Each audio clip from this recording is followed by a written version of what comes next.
Assalamualaikum warahmatullahi wabarakatuh.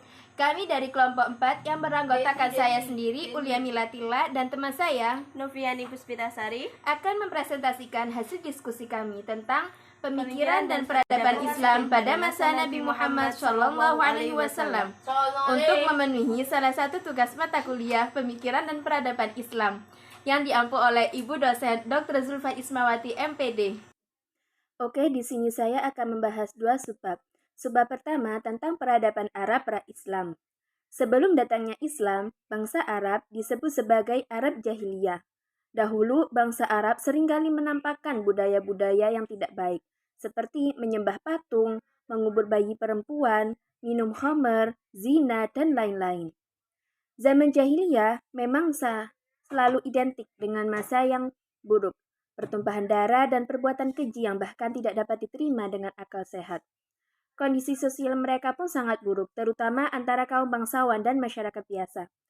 Kaum bangsawan selalu mendapatkan kedudukan terpandang karena mereka memiliki otoritas dan pendapat yang wajib didengar oleh rakyatnya, sedangkan rakyat biasa tidak memiliki hal tersebut. Pada zaman tersebut, bangsa Arab bukan menyembah apa yang seharusnya mereka sembah, melainkan mereka menyembah apa yang nenek moyang mereka sembah. Hal tersebut terjadi karena mereka belum mengenal Islam. Berhala adalah sesembahan yang masyarakat Arab jahiliyah sembah. Kemanapun mereka pergi, patung yang disembah akan selalu dibawa. Bangsa Arab pra-Islam pada masa itu dikenal jauh dari berperadaban, bahkan jauh dari kata manusiawi. Perperangan terjadi di mana-mana, judi, mabuk-mabukan, tetapi ada satu hal yang sangat menonjol di dalam tradisi masyarakat Arab pra-Islam, yaitu dikenal dengan tradisi menghafal. Masyarakat Arab pra-Islam bukan berarti tidak ada yang tahu menulis, akan tetapi mereka lebih merasa terhormat ketika bisa menghafalkan secara lisan tentang suatu peristiwa dibandingkan dengan menulis, mengundi nasib, dan lain-lain. Masyarakat Arab pra-Islam mempertontonkan kelebihan di bidang sastranya melalui syair-syair yang diperlombakan. Hingga pada akhirnya Islam menyapa bangsa Arab. Masa jahiliyah bangsa Arab perlahan pudar dan membuat perbedaan sangat jelas ketika Islam masuk. Bangsa Arab perlahan meninggalkan apa yang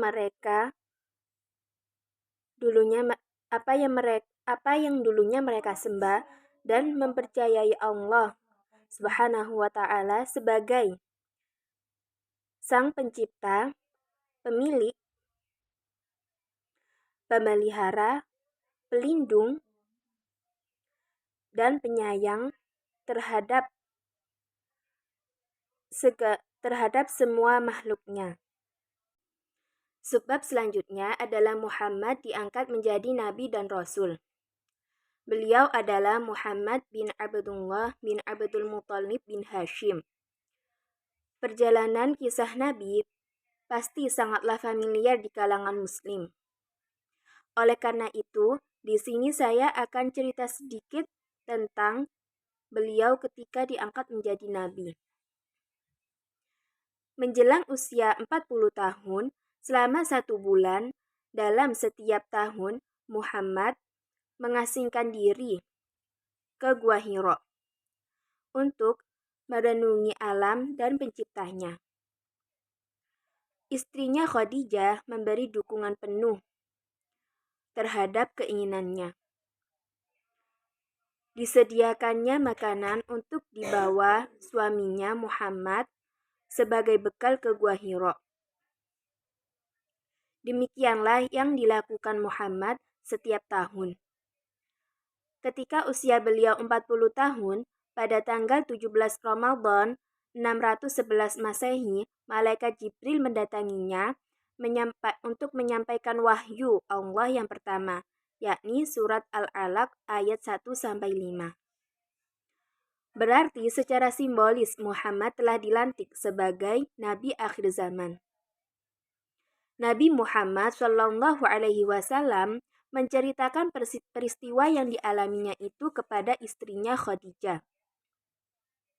Kemudian Khadijah membawa beliau untuk mendatangi seorang pendeta Nasrani yang berpengetahuan luas, bernama Waraqah bin Naufal. Setelah Nabi menceritakan semuanya, Waraqah berkata, "Inilah malaikat yang diturunkan oleh Allah Subhanahu wa Ta'ala pada nabi-nabi sebelummu." Setelah hal itu, terputuslah wahyu selama kurang lebih 2 tahun. Kemudian Jibril datang lagi dengan membawa wahyu yang kedua, yakni surat Al-Mudaththir ayat 1-7. Dengan turunnya wahyu kedua itu, maka berarti Nabi sudah mulai wajib menyampaikan dakwah. Adapun misi Rasulullah sebagai pembawa wahyu dari Allah Subhanahu wa Ta'ala mencakup misi duniawi dan akhirat. Artinya, Rasulullah bertugas menata masyarakat dari sisi moral dan bertugas merubah kondisi masyarakat Arab ketika itu. Dengan kata lain, Rasulullah membawa misi doktrin teologis dan doktrin teologis politis. Doktrin teologis artinya doktrin yang menekankan moralitas dalam mempersatukan ideal moral manusia dengan ideal moral Allah Subhanahu wa Ta'ala tanpa melakukan perubahan sosial politik. Adapun doktrin teologis politis menekankan moralitas sekaligus berusaha melakukan perubahan sistem sosial dan politik. Dengan misi di atas, maka sosok Nabi Muhammad dikenal sebagai seorang nabi sekaligus sebagai negarawan, di mana Rasul merupakan membawa ajaran Allah Subhanahu wa Ta'ala sekaligus negarawan yang memimpin umatnya. Demikian pembahasan materi yang dapat saya sampaikan. Selanjutnya, subbab kedua dan ketiga yakni dakwah pada periode Mekah dan dakwah pada periode Madinah akan disampaikan oleh teman saya yang bernama Noviani Puspitasari. Kepadanya dipersilahkan. Perkenalkan, nama saya Noviani Puspitasari yang akan membahas kembali tentang pemikiran dan peradaban Islam pada masa Nabi Muhammad SAW. Yang pertama, saya akan membahas dan mengurai kembali tentang dakwah Nabi Muhammad SAW pada periode Mekah, dan yang kedua mengenai dakwah Nabi Muhammad SAW pada periode Madinah. Dalam dakwah Nabi Muhammad SAW pada periode Mekah yang terdapat dalam surat Al-Mudaththir ayat 1-7, yang mana dimulailah Rasulullah dalam melaksanakan risalahnya yang diperintahkan Allah dengan tahapan dakwah yang dijalankan Rasulullah pada masa periode Mekah ini terbagi dalam 2 tahapan, yaitu 1. Dakwah secara sirriyah atau sembunyi-sembunyi, yang mana permulaan dakwah keislaman secara diam-diam ini Nabi memulai dakwahnya dengan mengajak orang-orang terdekat yang ia kenal, dan mereka pun mengenal beliau. Di antara mereka terdapat nama Khadijah bin Khuwailid sebagai istri Nabi, Ali bin Abi Thalib sebagai sepupu Nabi, dan Zaid bin Harisah sebagai budak Nabi, dan Abu Bakar As-Siddiq. Nama terakhir adalah sahabat dekat Nabi sebagai pedagang yang jujur, dan ahli nasab yang termukakan giat di bidang dakwah. Mereka yang masuk dirinya adalah Utsman bin Affan, Zubair bin Awam, Abdurrahman bin Auf, Sa'ad bin Abi Waqqas, dan Talha bin Ubaidillah. Golongan pertama yang juga masuk Islam adalah beberapa tokoh Quraisy, laki-laki dan perempuan, dan sejumlah maula atau bekas budak, dan beberapa perempuan lainnya, yang mana dengan beberapa sahabat pertama masuk Islam ini menjadikan semakin hari banyak sejumlah orang yang ikut memeluk agama Islam.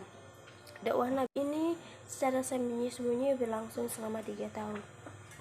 Selama jangka waktu ini hingga terbentuklah sekelompok orang-orang mukmin yang senantiasa menguatkan hubungan persaudaraan dan saling bahu-membahu. Dengan penyampaian dakwah terus dilakukan hingga turun wahyu yang mengharuskan Rasulullah SAW menampakkan kepada kaumnya. Yang kedua, dakwah secara terang-terangan, yang mana di tengah penduduk Mekah. Dengan langkah pertama yang dilakukan Rasulullah ialah dengan mengundang kerabat dekat beliau seperti Bani Hashim dan beberapa orang Bani Al-Muttalib bin An-Manaf. Beliau menyuruh kaumnya kepada Allah dan berserah diri kepada Rabb-Nya. Namun dari sekian banyak yang datang, semua menentang Rasulullah. Hanya saja Abu Thalib lah yang mendukung, memerintahkan untuk melanjutkan perjuangan Rasul. Setelah Nabi Shallallahu Alaihi Wasallam merasa yakin terhadap dukungan dan janji Abu Thalib untuk melindunginya dalam menyampaikan wahyu Allah, maka suatu hari beliau berdiri di atas Syafa lalu berseru, "Wahai semua orang!" Maka semua orang berkumpul memenuhi seruan beliau. Lalu beliau mengajak mereka kepada tauhid dan iman kepada risalah beliau serta iman kepada hari akhir. Dari yang hadir di situ, kemudian Abu Lahab angkat bicara, "Celakalah engkau untuk selama-lamanya. Untuk inikah engkau mengumpulkan kami?" Lalu turun ayat, "Celakalah kedua tangan Abu Lahab." Maka Rasulullah langsung bangkit untuk menyerang berbagai khurafat dan kebohongan syirik dengan menyebutkan kedudukannya dengan berhala dan hakikatnya yang sama sekali tidak memiliki nilai. Mekah berpijar dengan api kemarahan, bergelak dengan keanehan dan pengingkaran tatkala mereka mendengar suara yang memperlihatkan kesesatan orang-orang musyrik dan para penyembah berhala.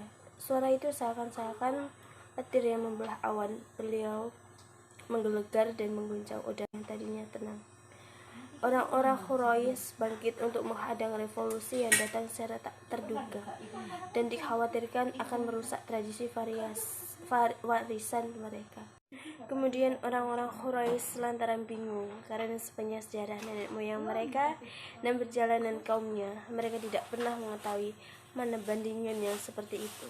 Setelah mengulas pikiran, tidak ada jalan lain lagi bagi mereka untuk menghadapi orang yang jujur dan dapat dipercaya ini, yaitu Nabi Muhammad SAW, kecuali mendatangi paman beliau Abu Thalib yang meminta kepadanya agar menghentikan segala apapun yang diperbuat anak saudaranya.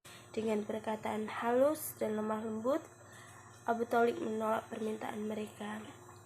Maka mereka pun pulang dengan tangan hampa sehingga Rasulullah bisa melanjutkan dakwahnya yang menampakkan agama Allah dan menyeru kepadanya. Semenjak penolakan itu, orang-orang Quraisy tahu bahwa Nabi Muhammad SAW sama sekali tidak menghentikan dakwahnya. Dakwah agama ini mulai dilancarkanlah Nabi secara terbuka dan secara terang-terangan di setiap tempat di Mekah. Hal ini menandai dimulainya tahap baru dakwah Islam, yaitu tahap penyiksaan, penghinaan, dan penyerelaan oleh kaum musyrik terhadap orang-orang Islam dan juga Nabi. Ajakan secara terang-terangan ini dimulailah dari sejak awal tahun keempat dari kenabian sampai hari akhir tahun ke-10. Akhirnya orang-orang pemuka Quraisy dan orang-orang musyrik lainnya merasa terancam dengan kekuasaannya dikarenakan bertambahnya penduduk Mekah yang memeluk agama Islam. Dengan sisi lain, Nabi dan para pengikutnya semakin menancapkan perilaku yang simpatik dan memiliki kepercayaan diri yang besar yang berakhlak mulia yang menjadikan dorongan semakin bertambah banyak pengikutnya. Kemudian yang kedua, saya akan membahas dan mengurai tentang dakwah Nabi Muhammad SAW pada periode Madinah, yang mana hijrah Rasulullah dan umat Islam ke Madinah tidaklah terwujud begitu saja. Ada kondisi yang mendukung terjadinya hijrah tersebut, yaitu Baiat Aqobah pertama dan kedua. Maksudnya penduduk Yathrib mengundang Rasulullah datang ke negerinya untuk guna mendamaikan pertikaian antara suku yang tidak kunjung berhenti. Dengan adanya Rasulullah diharapkan pertikaian itu dapat berhenti. Dalam peta demografis Madinah saat itu sebagai berikut: kaum muslimin yang terdiri dari Muhajirin dan Ansar, anggota suku Aus dan Khazraj yang masih berada pada tingkat nominal muslim, bahkan secara rahasia memusuhi Rasulullah. Ada juga anggota suku Aus dan Khazraj yang masih menganut paganisme dengan orang-orang Yahudi yang terbagi dalam 3 suku utama, yaitu Banu Huwainuha, Banu Nadir, dan Bani Quraisyah. Munculnya awal dari kenegaraan Islam di Madinah saat itu adalah dengan mendirikannya Rasulullah dengan beberapa asas penting untuk dakwah Islamiyah. Pada saat itu diantaranya ada 3 asas yang dilaksanakan Rasulullah di periode Madinah. Yang pertama yang dilakukan Rasulullah SWT adalah membangun masjid. Beliau terjun langsung dalam pembangunan masjid itu untuk memindahkan bata dan batuan. Masjid itu bukan hanya merupakan tempat sholat semata, tapi juga merupakan sekolah bagi orang-orang muslim untuk menerima pengajaran Islam dan bimbingan-bimbingannya sebagai balai pertemuan dan tempat pemersatukan berbagai unsur kekalabihan dan sisa-sisa pengaruh perselisihan semasa jahiliyah. Di samping itu, masjid juga berfungsi sebagai tempat tinggal orang-orang muhajirin yang miskin yang datang ke Madinah tanpa memiliki harta, tidak punya kerabat, dan masih bujangan atau belum berkeluarga. Pada asas kedua, Rasulullah SWT menjadikan asas persaudaraan yang terhimpun di dalamnya persatuan umat dan akidah Islamiyah yang datang kepada mereka dari Allah SWT yang telah ditetapkan Allah seluruh umat manusia menjadikan amal beribadahnya ikhlas karena Allah Ta'ala tidak peruntukan kepada suatu yang bertentangan kecuali ketaatan dan amal soleh. Menjadikan pada asas persaudaraan ini yang tolong menolong dan tasamuh antara satu dengan yang lain tanpa ada keegoisan dalam akidah mereka dan pemilikan pemikiran berbeda. Asas berdiri persaudaraan antara muhajirin dan ansar dalam keadilan. Asas berdirinya persaudaraan antara muhajirin dan ansar dalam keadilan persatuannya yang dilaksanakannya menjadikan hakikat akidah Islamiyah dan dampak positif bagi lingkungan Islam. Dan pada asas ketiga ada piagam Madinah yang dijadikan poin-poin secara menyeluruh jelas bagi peraturan kenegaraan dalam dan luar di Madinah, yaitu berkaitan dengan perorangan atau suku dengan yang lainnya. Bahkan hukum keadilan yang ada pada piagam Madinah ini sesuai dengan syariat Allah dan hukum karena berpegang teguh dalam Al-Quran dan sunnah Rasulullah SWT karena Allah piagamnya maka Allah peradaban.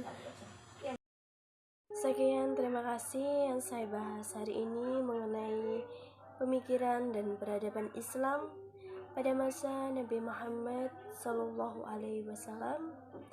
Cukup sekian yang saya bahas. Mohon maaf ada kurang lebihnya dari tutur kata saya. Demikian presentasi dari kelompok kami. Apabila ada kesalahan, kami mohon maaf yang sebesar-besarnya. Wabillahi taufiq wal hidayah, wabiridho wal inayah. Assalamualaikum warahmatullahi wabarakatuh.